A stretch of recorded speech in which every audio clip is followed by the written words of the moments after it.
Да, вот у нас тут немного так историй. Мне как-то люди писали, подписчики, что ну ты разговариваешь, ты же блогер. Вот я и разговариваю с вами. Да, у меня тоже были ситуации, были случаи, просто как бы я особо открыто о них не рассказываю. Вон, смотри, какой паровоз тянется за мной. Просто вот, что я хочу сказать, вот еще.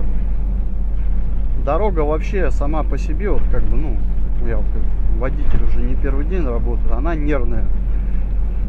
Здесь на любом перекрестке можно подраться, на любом.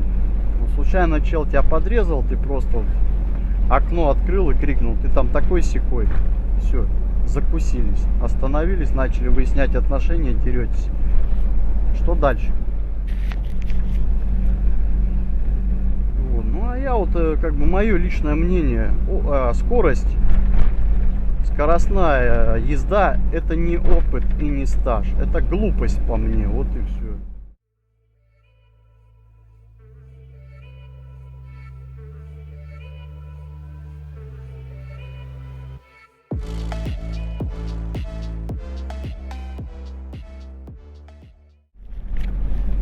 Ну и все, рубит и рубит, рубит и рубит. Я говорю, вот Саня хорошо сзади оказался. Остановились маленько, посмеялись, кофе попили, мне как-то легче стало, я взбодрился. А так, я не знаю, ну, мне бы пришлось останавливаться и спать. Ну, у нас вот, допустим, люди, которые по безопасности, ПДД и все такое, руководители этой темы говорят, если вдруг там что-то вас начинает клонить в сон, останавливайтесь и спите, потому что против организма не пойдешь. Ну, потом, если какие-либо вопросы, там, что, как и почему. Да, у меня был один случай тоже в дороге. Я выезжал, только я ездил в Омск, это еще дальше. Вот это было месяц назад, еще зима начиналась. Я также заморозку развез. И на следующий день мне дают Омск. И я после этой заморозки, я то ли простыл, то ли что. Ну, то есть я еще иммунитета не наработал. Это сейчас я как-то на заморозку уже более-менее как-то это, ну, более сдержаннее как-то на этот холод. А тогда нет, я еще привыкал к ней. Это же в будке, считай, от минус 17 и ниже. Короче, я простыл. Вот. Но с рейса я сходить не стал. То есть я продолжал работать, все, и мне дали Омск. Омск это еще дальше, короче, Томска, это только в одну сторону 600, по-моему, километров, да. Вот мы сейчас в общем едем с вами 640, а там только в одну сторону 600 с чем-то километров. То есть туда-обратно 1200 с чем-то километров. Я просто еду, и каждые 100 километров у меня организм не вывозит, он просто хочет. Я еду, я кашляюсь, меня ручьем этот насморк, блин, я еду не могу, я ползу 60 километров там, я не знаю, как я пережил этот маршрут, ну как-то я его пережил, но мне приходилось останавливаться и спать по 30 минут, там остановиться, там остановиться, там остановиться, да, у меня были опоздания, как бы, потом с меня спросили, там начальник автоколонны тоже спрашивал, в чем дело, как бы, почему ты типа опаздываешь и все такое. Вот, да, местами как бы опаздываешь из-за разгрузки, вот, а местами, ну, блин, бывает даже стыдно вот сказать, что, ну, организм не вывозит, хочет спать, особенно когда болеешь. Да, приходится работать, даже когда у тебя температура, когда у тебя голова болит, когда у тебя живот. О, я уже при каких болячек только. Единственная вот уважительная причина болячка, если ты в обморок уже падаешь, как бы, вот, тогда уже начинаешь замену просить или с рейсов сходишь. Ну, такого пока не было. Все остальные вот эти всякие там отравился, изжога, температура, сопли, кашель, там, не выспался.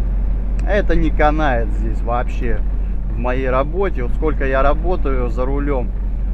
Был один случай, когда мне пришлось вынужденно уйти. Это у меня спину защелкнуло сильно, прям, не знаю, надорвало или что, короче, клинануло. Я не мог даже сидеть нормально в машине.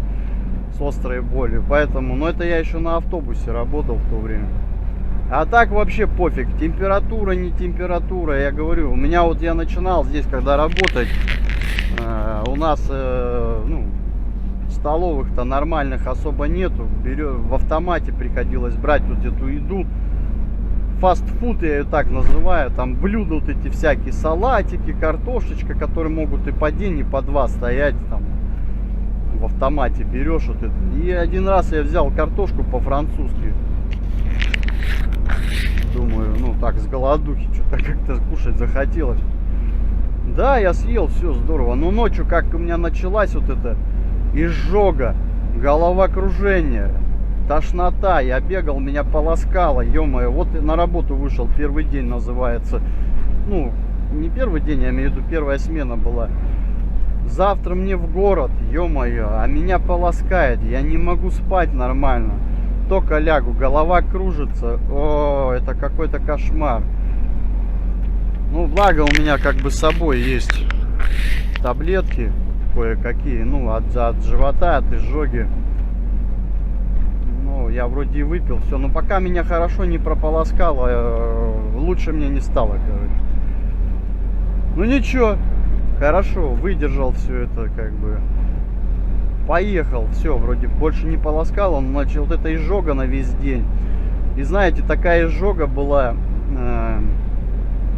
кислота из желудка выходит почти наружу. И вот, короче, глотку себе сжег нафиг этой кислотой. А у меня неделю заживало это все. Вот до того изжога, понимаете, что у тебя глотку кислотой, желудочной кислотой глотку ну как, не знаю, может было у кого-то такое, нет. Это, вот, поэтому выход из положения только если где-нибудь кафе какое-нибудь найти. Кстати, вот сколько я ем вот, в Сибири у нас вот, на кафешках всяких, я еще не травился ни разу. Вот в кафе ни разу не травился, никаких изжог у меня не было. Вот, но я стараюсь есть, попадать в такие места, где есть там, ну, ребята с СНГ, вот, с Узбекистана, с Таджикистана. Я у них кушаю всякую самсу вот эту с мясом, шаурму бывает беру, у них лагманы всякие, вот это все у них. Почему я у них беру? Потому что я у них ни разу не травился ничем. Во-первых, у них еда сытная, мясная всегда. Вот, потому что своих они не будут кормить дерьмом, вот честно я вам скажу. Потому что к ним приходят же свои же так же кушать. Они своих дерьмом кормить не будут. Это не наш народ, который будет своих кормить дерьмом. Я не прав? Вот поэтому я всегда предпочитаю кухню именно с Узбекистана. Ну, допустим, нашу домашнюю кухню только предпочитаю. Вот. А если есть где-нибудь в кафе, в каких-нибудь местах, то лучше восточная кухня для меня. Все. Потому что вот очень редко найдешь столовые нормальные, адекватные, где, блин, не траванешься какой-нибудь фигней, бля. Говорю как есть. Вот на самом деле. И мне это вот самому неприятно, когда хочется нормально покушать, заезжаешь, а там бывает возьмешь ту же самсу, в ней один лук, ё-моё. До того вот эта экономщина на мясе. А цена, ё-моё. А он у какого-нибудь узбека взял эту самсу, там нарубленное мясо съел, насытился, довольный и поехал дальше. Вот и все.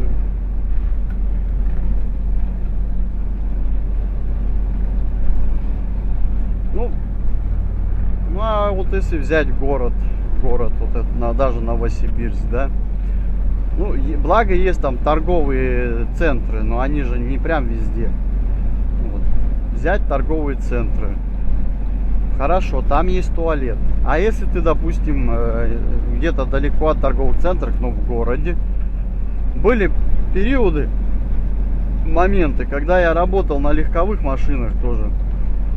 Ну, там бухгалтерию возил в город.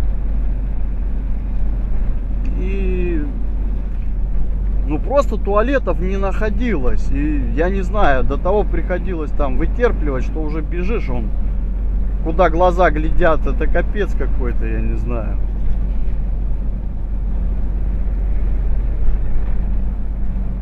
И это я мужик, а если б женщина за рулем? Поэтому я все-таки считаю, водитель, а тем более какой-нибудь, если грузовой машины, это все-таки мужская работа. Даже хотя бы по туалетам. Потому что в туалет проще даже сходить в городе. Я уже просто стал умнее, мудрее. Я уже не беру эти всякие там картошечка по-французски. Вообще вот оно мне не интересно. Максимум, что я возьму из этого автомата, это кофе. Ну, хот-дог еще могу иногда взять. Ну, манты, ладно, мантами я еще не травился ни разу. Манты, бывало, брал. Все, больше я ничего там не беру. Все, что касается там картошка, лапша, салаты, они все заправляются какими-то соусами. А эти соусы, они буквально день-два, и они портятся. Вот, и я, скорее всего, вот я догадался, скорее всего, я траванулся соусом. Вот и все.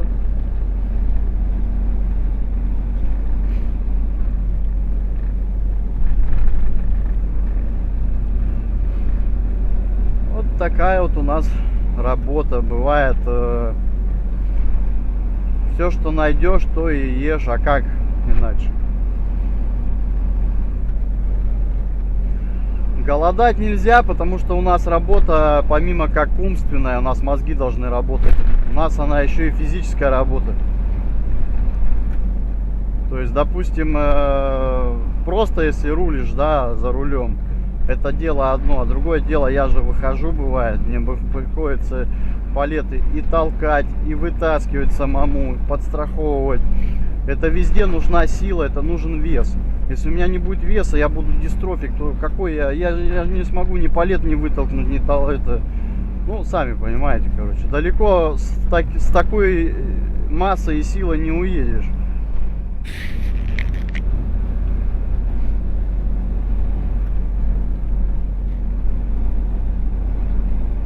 Почему мне не сложно на этой работе что-то делать физическое? Потому что я до этой работы работал в Озоне.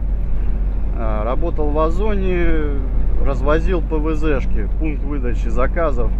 Была у меня газель, газели там такие, я бы не сказал, что маленькие, нормальные, с хорошими такими длинными будками. Ну, чуть покороче длина может будет, да? Хотя нет, она, по-моему, по длине такая же, как вот этот 10-тонник. Только у нее весовая категория Б. Ну, это категория Б прав по весу. Только разница в том, что там все, что ты загрузил в эту будку, а будку ты полную грузишь. Сам ты грузишь на складе, сам же везешь. У тебя, допустим, там 15 адресов ПВЗшек. Все сам выгружаешь. И потом обратно приезжаешь, еще сам возвращаешь. Тоже сам все выгружаешь на склад. Вот. Я помню, когда я начинал там работать, у меня первые 2 недели. Да какой недели? Месяц у меня просто пальцы разогнуться, согнуться не могли. Каждый мизинец страдал от этой работы. Это вообще было кошмар какой-то. Вроде как бы и физически спортом там занимался, и качался, и штанги тягал, и все там, и гантели, и все. Но тут дело-то не в этом. Тут получается у тебя взаимодействует все. Вот все, что там закажут в этом Озоне, до 35 килограмм, все таскаешь, все.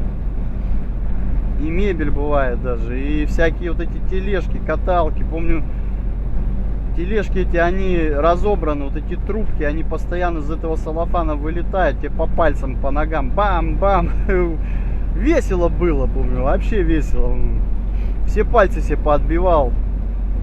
Да, работа тяжелая. Вот, кстати, если вы видите, ребята, вот, которые ездят на вот этих газелях Озон, ну, у них зарплаты-то нормальные, как бы. Но вы имейте в виду, эта зарплата зарабатывается нервами, потом и кровью, если даже в некоторых случаях. Им можно не позавидовать, а только посочувствовать. Это очень тяжелая работа, ребята, очень тяжелая. Простой водитель на этой работе не сможет работать, он там просто физически помрет. Во-первых, тебе надо успевать все по времени также. Вот. Кошмар, кошмар. Это сам, считай, загружаешь, сам выгружаешь, потом еще обратка. Кстати, там возвратов много бывает. А если еще дачный сезон начинается, в этих ящиках вот этих озоновских бывает земля, может быть, там песочек заказывают люди. Ой, как вот вспомню это, землю вот эту таскаешь летом, особенно когда там температура плюс 30, ты носишься с этими ящичками. Ну, конечно, после такой работы, когда сюда пришел, вот эти палеты толкать, катать, поднимать, для меня это вообще... Ну, каждого свое. Я не знаю, почему так получается. Вот. У меня всего одна работа была, где... Ну ладно, две работы было, где я просто был водителем.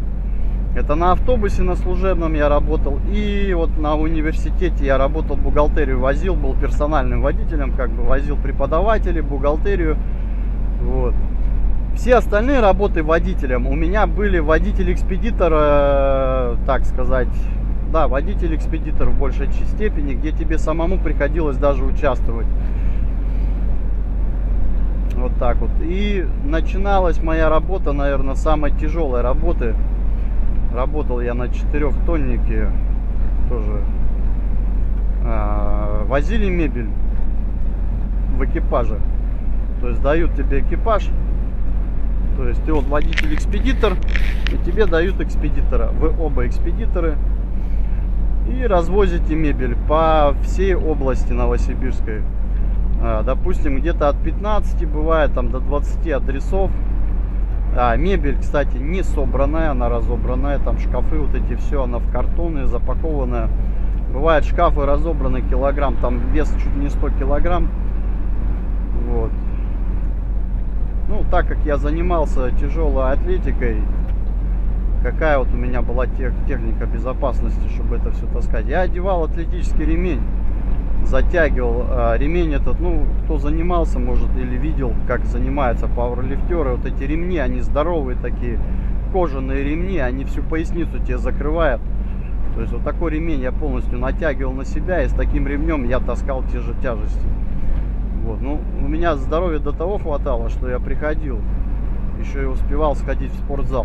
У меня мотивация была истории. Мне как-то люди писали, подписчики, что ну ты разговариваешь, ты же блогер. Вот я и разговариваю с вами. Да, у меня тоже были ситуации, были случаи, просто как бы я особо открыто о них не рассказываю. Вон, смотри, какой паровоз тянется за мной. Канал РТС Сибирь глазами водителя. Мы уже доезжаем до Томска. Немного остается, буквально там 16 километров. Разные были случаи, как бы.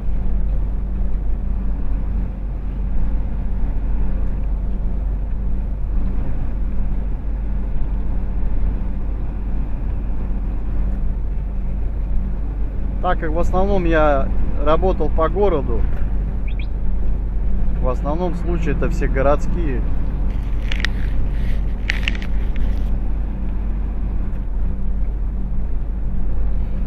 Помню, момент был, вез человека из университета, не помню, по-моему, я не помню, какой преподаватель, по какому предмету. Куда-то надо было ей, девушке, съездить. Это было лето, это был город Новосибирск. И мы как-то, мы где-то с ней встали, ей надо было по делам сходить. Ну и все, и потом я смотрю, мы выезжаем, вроде никого нету в зеркало. А я на Жигуленке в то время ездил, а на Жигуленке у меня зеркала маленькие были, вот эти стандартные, они мелкие, блин, не видно нифига в них. Ну, вроде смотрю, никого нету, выруливаю нормально. Потом слышу звук пип, не могу понять. И такой, знаете, рев. Это мотоцикл. Я не знаю, с какой скоростью он летел, но так получилось, что я смотрю, никого нету. Я выезжаю, он уже рядом со мной. Этот чел останавливается резко, бросает мотоцикл, подходит к моей машине, как бы, ну, он перегородил мне дорогу, короче. Весь в этом скафандре, в шлеме, блин. И пытается, короче, открывает мне дверь.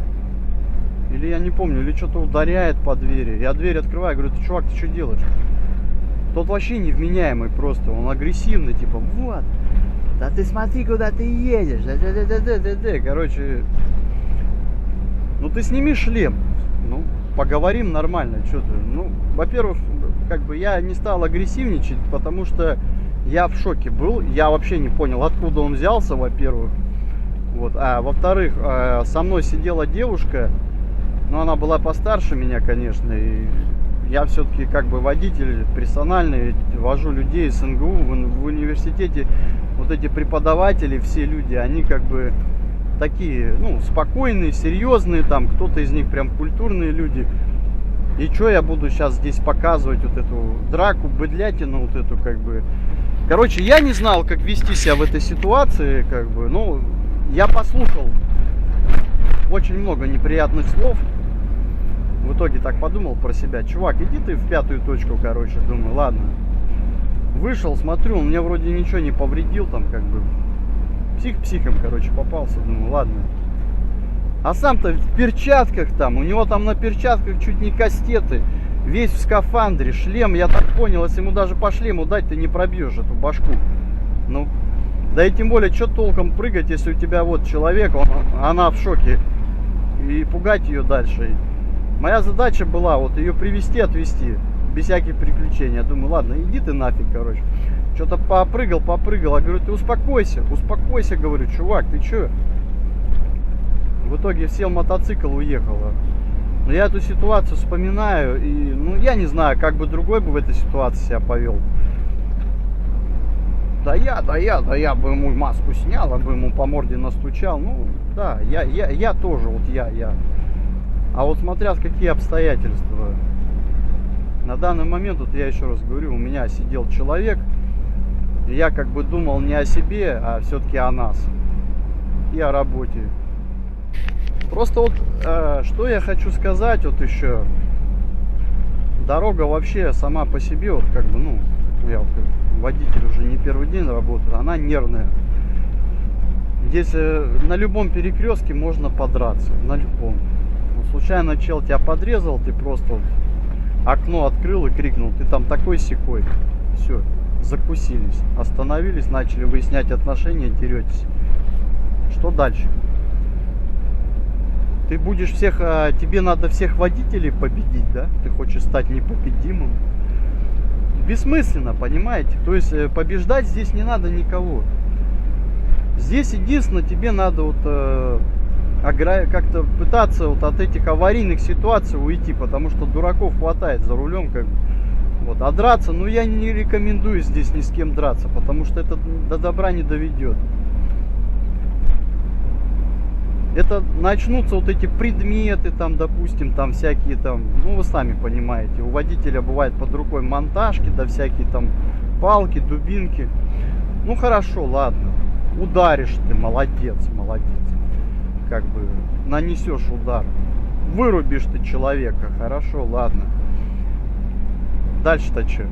А если ты его травмируешь, а если ты его убьешь? Все, конец твоей карьере, сядешь ты на Канары. Вот и подумай об этом, прежде чем распускать свои руки.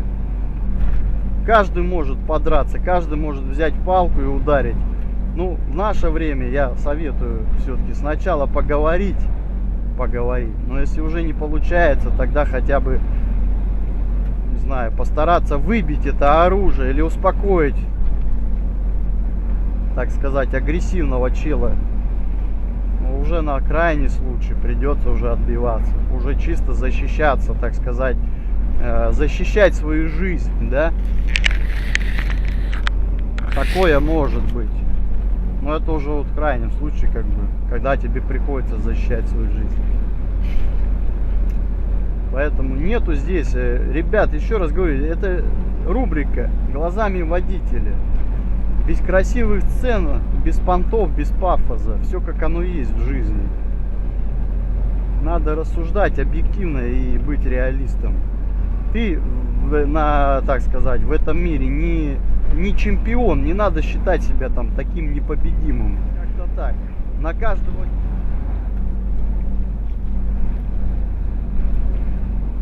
я подъезжаю уже к Томску, в Томской области сейчас находимся. Что нет желания пока даже музыку врубать. Ну куда ты летишь? Ну зачем ты вот так делаешь? Вот берет и всю колонну обгоняет. Ну ты обгони хотя бы 2 машины. Вот он берет всю колонну обгоняет. И понятное дело, он надеется на то, что как бы я-то не дурак, я не поеду к нему в лоб. То есть мне что, в кювет надо улететь или вот сюда надо на это? Это вот я говорю, вот сейчас вот водители, сейчас современные водители, дело не в автошколах. В автошколе их нормально обучают, как бы правила дорожного движения, там все. Это просто вот на дороге они чудить начинают уже самостоятельно, так сказать. Да ладно, как бы чуди, пожалуйста, вон. Столько места, вылетай туда и как бы и живи там, я не знаю, ну или не живи, я не знаю, мне вот вообще пофиг. Ну ты же, зараза, других заберешь, людей, вот, которые едут невинно, вот спокойно, вот. Даже я вот спокойно еду, я никого не трогаю, я хочу просто спокойно доехать, довести свой груз. Так вот из-за такой заразы я просто могу улететь в кювет и все. А мне вот это надо, блин. Поэтому я и еду тихо, потому что мне надо среагировать. Тут он вылетел, мне надо успеть вовремя притормозить. Ну, вот. Ну а я вот, как бы, мое личное мнение, скорость, скоростная езда, это не опыт и не стаж. Это глупость по мне, вот и все. Как бы не обижайтесь, ребята. Ну, я не считаю, те, кто быстро ездит, там в повороты входит, это не опыт. Это риски, адреналин, это гонки, понимаете? А гонки, они сегодня победа, завтра не знаю, что будет. Можно в такую аварию залететь, или инвалидом остаться, или еще и сесть потом. Кого-нибудь забрать с собой. Вот. И чем дальше я работаю за рулем, чем больше я за рулем работаю, тем я понимаю, что лучше ездить тихо, вот и все.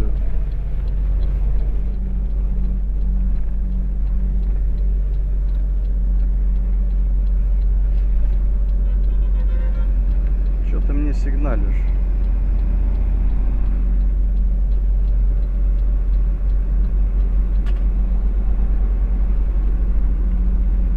Видит там знак уступить дорогу, и мне еще сигналит, блядь, чувак, вообще.